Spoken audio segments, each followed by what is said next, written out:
Hey guys, welcome back to the channel.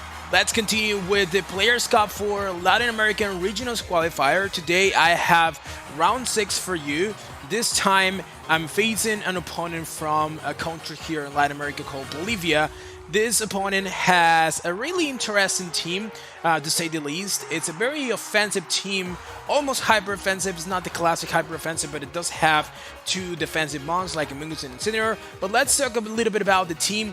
Of course, as always, guys, you have the information about my opponent's team and my team on the description down below. You have the Pokepaste, not actually the Pokepaste, there's no EVs, of course, but the team sheet of both teams. So we have G-Max Cinderace, which is actually using a very interesting set. This Cinderace has a Razor Claw, which is basically an item that increases the critical hit radio of your moves.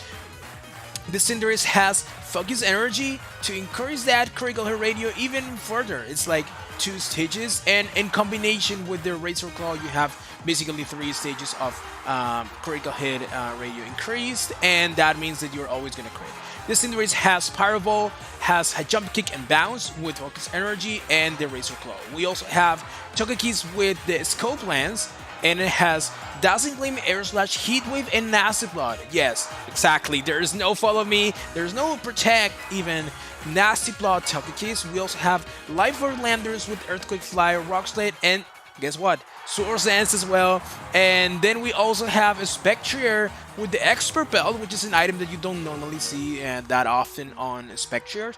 But this Spectrier has Shadow Ball, no surprise there, Hyper Beam, Mud Shot, and guess what? Nasty Plot on the last slot. So we have a very offensive team with a lot of setup options. The Focus Energy on Cinderace, which is not technically like a Swords Dance or a Belladrum or something like that, but it's also a setup move because you're increasing your critical hit radio, and in combination with your item, you're always gonna crit. So it's like that 50% increase, and you ignore your attack drops and whatnot. And also defense boost from the opponent, screens, or whatever.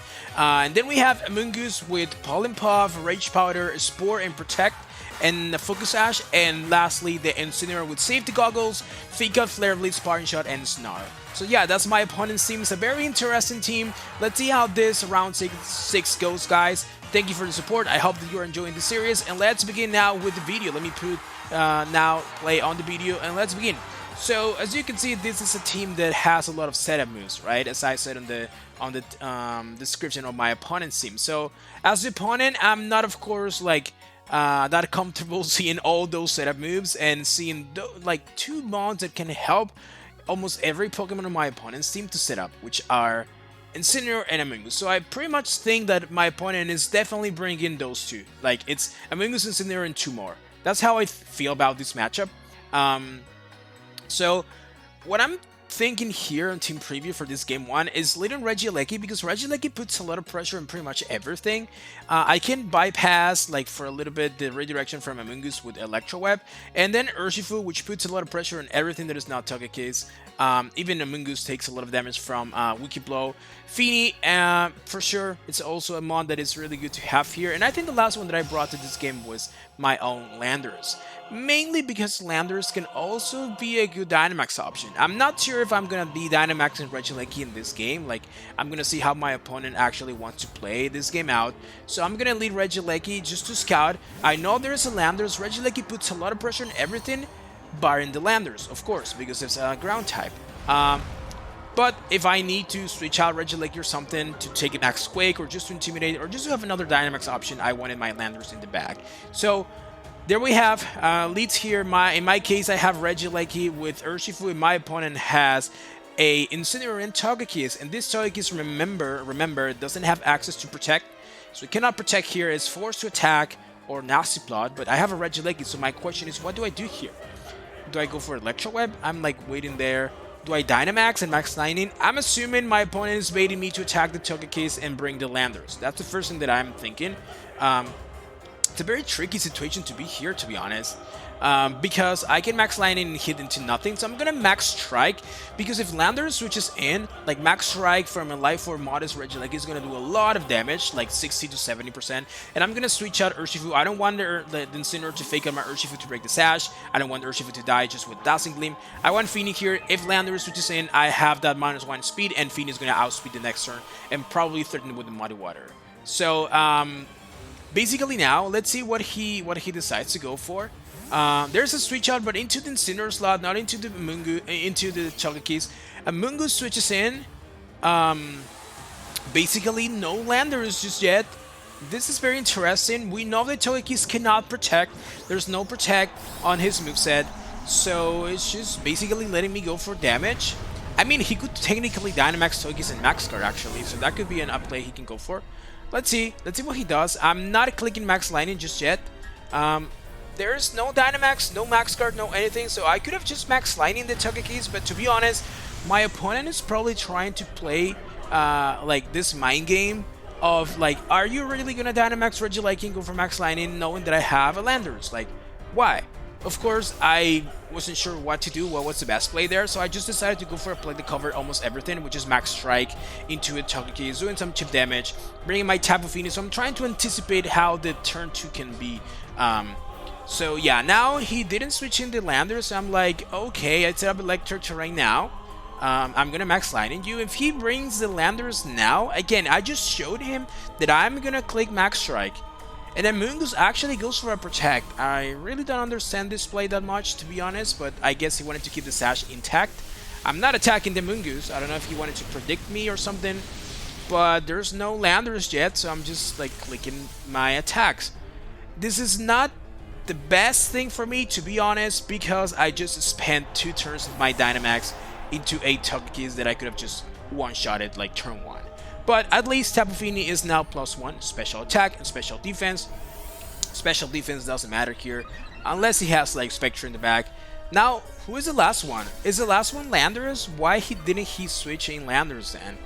Or if the last one is not Landers, why don't you bring Landers into a Regieleki match? So a lot of questions. Let's see if it's Cinderace or Spectre. Fiends +1, and there's the Landers. So my opponent did have Landers in the back all this time, but he never actually like decided to bring it. Probably he just wanted to sack Chogeki's to have a first switch into Landers, knowing that if he brings Landers, Max Strike is going to do a lot of damage, around 70%.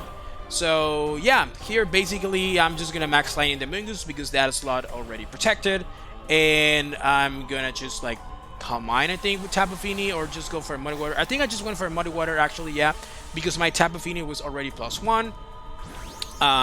I don't care about Rage Powder because Tapu Fini's Muddy Water is a spread move. So let's see what my opponent does. Max Dynamax Landers here. I suppose he's gonna either Max Quick the Lecky or just Max the Fini. No Rage Powder, no reason not to. No reason why to, of course. Max Lightning in Electric Terrain is doing like 70% of that Amoonguss. That's crazy considering the Amoonguss is a Poison and Grass type. Air Swim into Tapu Fini doing a ton of damage. Almost 90%, like 85 perhaps.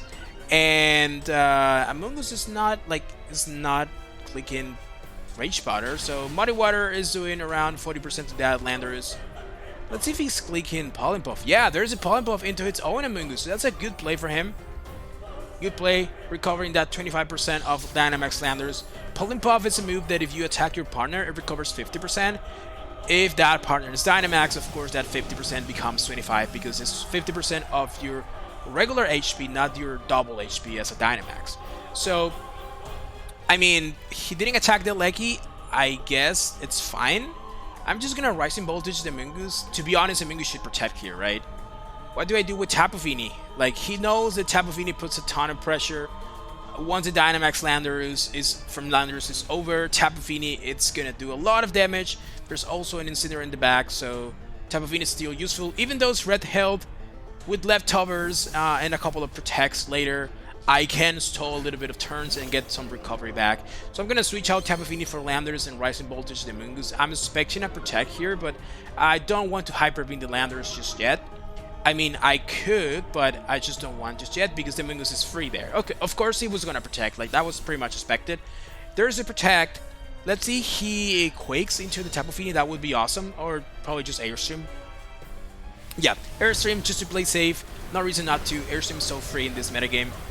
Increasing the speed. Now Landers is going to outspeed Regieleki guaranteed because it's +2. So it's going to outspeed me basically. I suppose it's guaranteed. I mean, I'm not sure. I would be shocked if this Landers is not like that invested, knowing that it's a Life Orb variant. Last turn of Dynamax.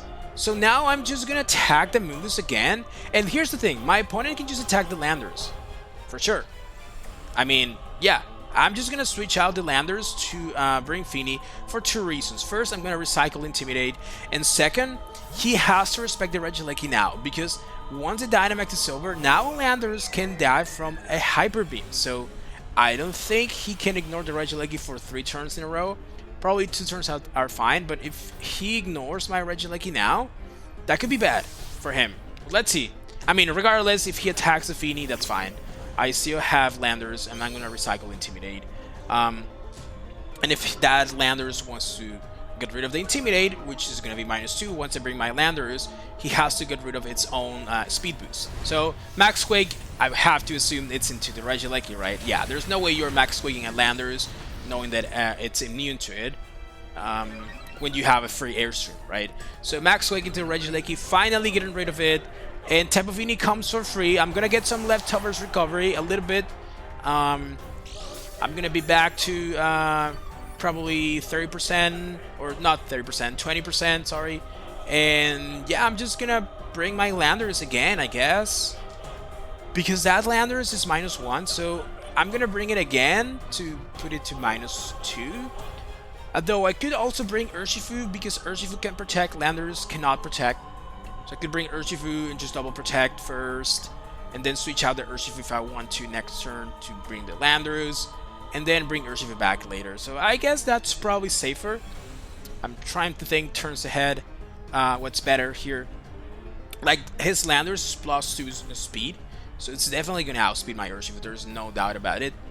And it's still not in range of Sucker Punch.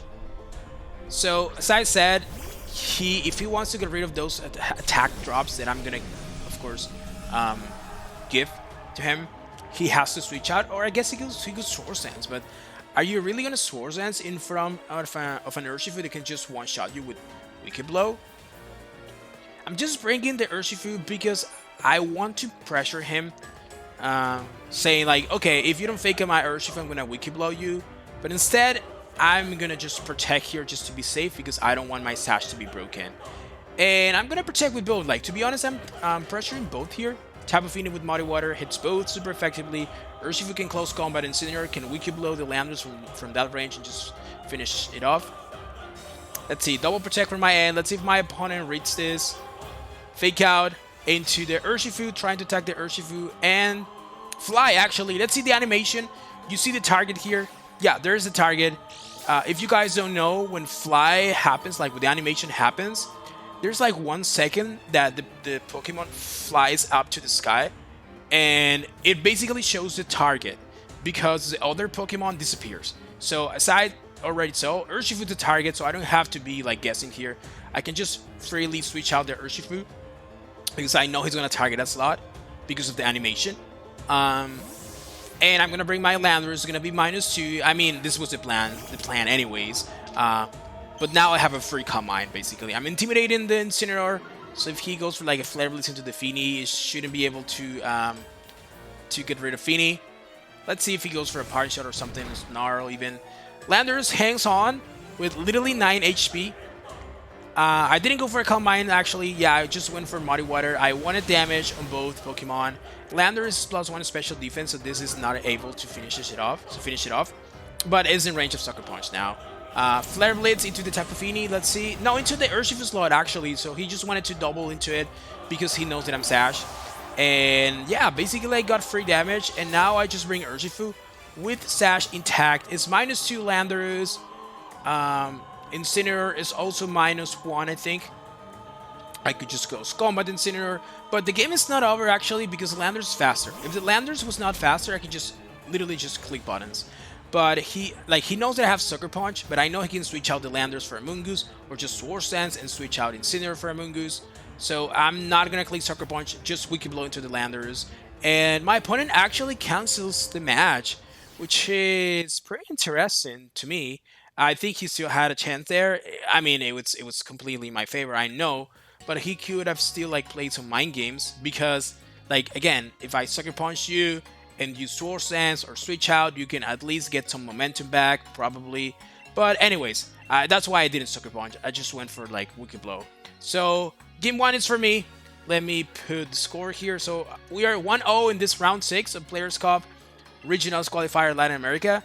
And let's get into game 2. I think, to be honest, the Landers in the back was like kind of weird to me. Like, he could have just switched in, but I guess his thought process was that he didn't want Landers to take any damage from Max Strike, right?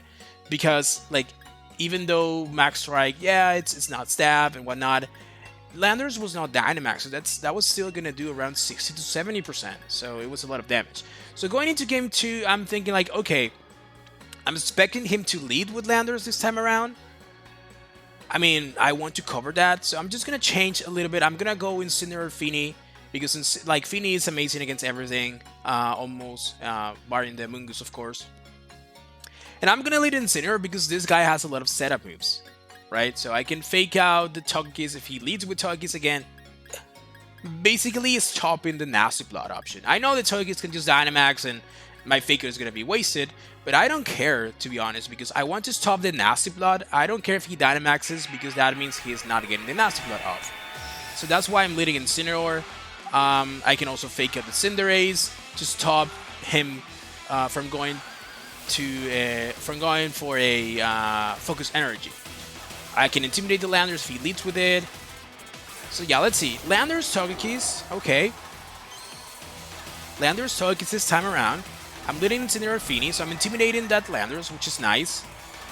He knows that I have my Landers probably in the back, so it's very difficult for him to Max Quake my Incineroar.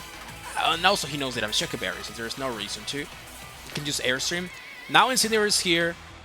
I am gonna fake out the Togekiss. Like, I'm 100% using fake out into the Togekiss here. Even if he Dynamaxes, I don't care, as I already said, because I want to stop him from going for a Nasty Blood. That's the goal here. I need to stop him from going for a Nasty Blood, and I'm just gonna go for a Calm Mind because Landers -1. Technically, he could Airquake here and Airstream with Togekiss, probably getting a crit in the process, but that's not the end of the world. But nope, he's just switching out the Landers for Amoonguss. And let's see if Togekiss Dynamaxes. No Dynamax, so we at least got that correctly. We stopped the Togekiss from going for a Nasty Blood. Togekiss is faster than Fini. My Fini is speedy, but this Togekiss is probably max speed. You have to imagine. So Calm Mind, at least it's up. So let's see. Amoonguss can Rage Powder here, so I'm just gonna Muddy Water. I don't want him like just clicking Nasty Blood. There's a Nasty Blood, so what I did is I Party Shot it into the Togekiss slot, knowing that the Amoonguss can use Rage Powder. But if he Rage Powders, like, it's fine. I'm getting a Muddy Water at least. And if he doesn't, he's probably, like, you have to imagine he's clicking, like, Polypuff here, right? Because he cannot put me to sleep. Misty Terrain is up. I would be shocked if he clicks Spore. That would be a big misplay. He's probably just going for a Polypuff here into his own Togekiss, expecting me to attack the Togekiss, and knowing that because he's not Dynamaxes, he's gonna take some damage from the Muddy Water. There's a Polypuff into the Togekiss. Yep, into the Togekiss. So basically, Togekiss is back to full health. That was a really good play for my opponent. I have Regieleki here, so let's see. I could ignore the redirection a little bit with Electro Web. I could even max the Togekiss, the Regieleki, but I don't think it's worth, because if I max the Regieleki this time around, it's a free Rage Powder for my opponent, and because Togekiss is +1, it's not +2, but it's still +1. And remember, guys, this Togekiss is a crit kiss set, so it can just crit me 50% of the time. So Regieleki is probably just gonna go down. So there's no real reason for me to go for a Dynamax here, I think. Yeah, there's a Rage Powder. I'm just clicking Electro Web for some chip damage. I mean, it should do around 30% to Togekiss at least. Yep, 35% probably. And Muddy Water is also going to be able to ignore the Rage Powder because it's a spread move as well. And I assume he's gonna get rid of the Reg Leggy here. Yeah, okay, so Tug is basically 50% health now. That Polypuff was huge for him. Otherwise, basically, Togekiss would have just go down. Critical hit into my Regieleki. I mean, it didn't matter this time around because the Togekiss was +1 special attack. But imagine I Dynamax and I just lose Regieleki because of a +1 crit Max Torful. So it was not worth it in my opinion. So now what do I do here? I could just bring Landorus. I could just bring Incineroar. 2 more turns of the Dynamax. It's -1 speed though, so even Incineroar should outspeed, I think. Probably not. If the Togekiss is team in max speed, probably he outspeeds me. Landorus is definitely gonna outspeed. So I'm thinking here, if I bring Landorus, if I bring Incineroar, that's a very passive play for me. So what I'm gonna do is I'm gonna bring in Landorus because I think Incineroar is able to survive a +1 max Torful / Airstream. Even a +1 crit, I mean. I think. Incineroar is very specially defensive, so I think I can survive that. I'm pretty sure I wouldn't have survived a +2 crit, but a +1 crit I can. Of course, you can also just not get a crit. But you would have to imagine your opponent is always going to crit with this set. Like, come on, it's 50%, but it's always 100%, always. So now what I'm going to do is I'm just going to bait basically the Landorus because I could technically Dynamax the Landorus, Max Airstream the Mungus, get rid of it. So my opponent, based on how he has been played, especially game 1, I think he's going to switch out the Mungus. Either protect or switch out the Mungus, and he's just going to ignore my Feeny. I guess he can Max Torful my Feeny. I guess that's also a possibility. So basically, but even then, I'm just going to move first with Feeny. So I'm forcing him to switch out the Mungus because what is going to switch in? A Pokemon that is weak to water, either Landorus or Incineroar. So this Muddy Water is going to hit for a lot of damage against whatever that my opponent switches in. Yep, there's a Mungus switch out. Is Incineroar, so this Muddy Water's +1 special attack should do a lot of damage, around 60%, 70%. And let's see if he goes for the Tapu Fini slot or the Landorus slot that is now my Incineroar. Yep, around 60-65% into the Incineroar. Max Airstream into my Incineroar, and oh, that should be a critical hit. There's no way that's not a crit. Yeah, another crit, 2 out of 2. I mean, why not? But as I said, that parting shot was crucial, was really important because a +1 I can survive a crit, +2 would have been just a guaranteed OHKO. Incineroar hanging on there was really important for me because it basically allows me to have another chance to switch out. I'm just gonna sack Incineroar here, but I'm gonna parting shot in case he doesn't. Like, he could have just fake out my Incineroar. I'm just gonna protect and parting shot just to play safe. I don't think he's gonna ignore my Tapu Fini, but let's see. I mean, he could ignore my Tapu Fini. Yep, he's ignoring my Tapu Fini, that's fine. I really don't care. I mean, he could have just attacked my Tapu Fini, expecting me to not, like, to not protect, because I haven't protected until this point. So finally, the Dynamax from Togekiss, it's over.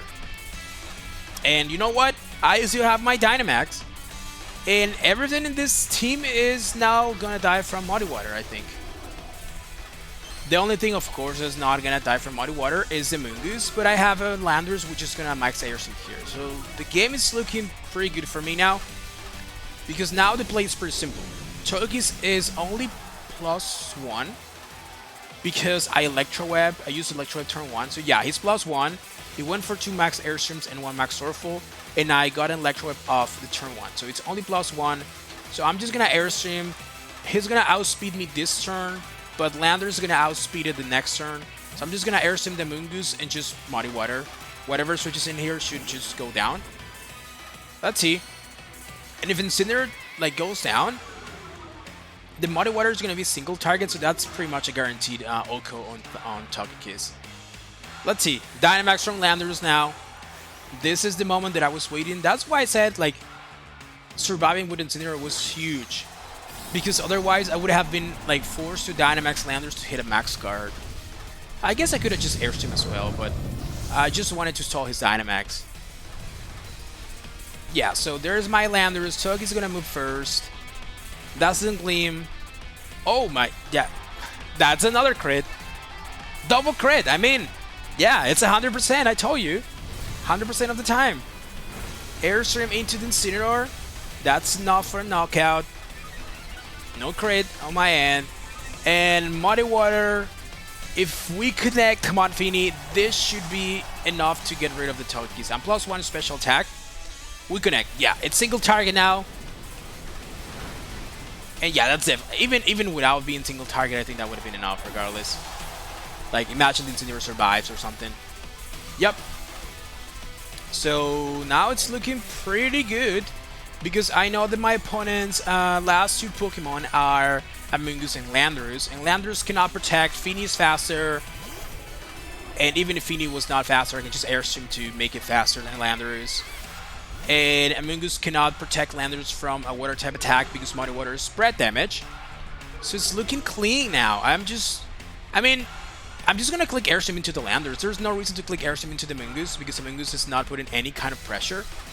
And I know the Landorus cannot protect. He can put my Feeny to sleep, I guess, because like Mrs. Rain is over. But if I connect, the game is over. Let's see, Airstream into the Landorus, doing some good damage, 40% at least. And this Muddy Water, a +1 special attack. I think I'm +1, right? That should be enough. Muddy Water connects. There's no way the Landorus survives this, right? Yeah, there's no way. Landorus goes down. As I said, there's no reason for me to target Amoonguss. Amoonguss is not able to do anything by itself. It normally is there to help the partners to do the job. And it's very annoying, don't get me wrong, but Amoonguss can just not be on top of any Landorus. It's impossible. I guess if Amoonguss had like Giga Drain or Energy Ball, there's a chance. But this Amoonguss has Pollen Puff, and both of my Pokemon resist Pollen Puff, and it's not even a stab. And I have an extra turn of Dynamax. So late game Dynamax saving the day here. Yeah, there's no way the Amoonguss wins. My opponent probably just gonna forfeit here, I suppose. No forfeit. It's actually going for a Protect. I mean, yeah, I guess you can Protect, but what are you gonna do later? I'm just gonna click Airstream. Yeah, through Protect. And -2 though. Landorus -2, so it's not doing that much damage. But Amphinie is asleep. But I'm gonna wake up eventually. And every turn that I don't attack, I'm getting leftovers recovery anyway. So there's literally no way for my opponent to win this. Because he doesn't have like a stab like Giga Drain or Energy Ball even. So I'm just gonna click Source Dance here with Landorus to make up for that -2, and just hope to wake up with Feeny, click Moonblast, whatnot. Yeah, my opponent just forfeited. I mean, he should have probably just done that the previous turn, but it's fine. So we won game 2, and that means that we are 2-0 in the set. Round 6 is over, and basically that means that we are 5 wins in the tournament and 1 loss. Let me update the score here, just real fast. One sec, guys. Yeah, 5 wins and 1 loss. Basically, remember that this tournament had 9 rounds, so basically I'm 5-1 now. According to what I was told, there's a really high chance that a 7-2 record is enough to qualify to top 60.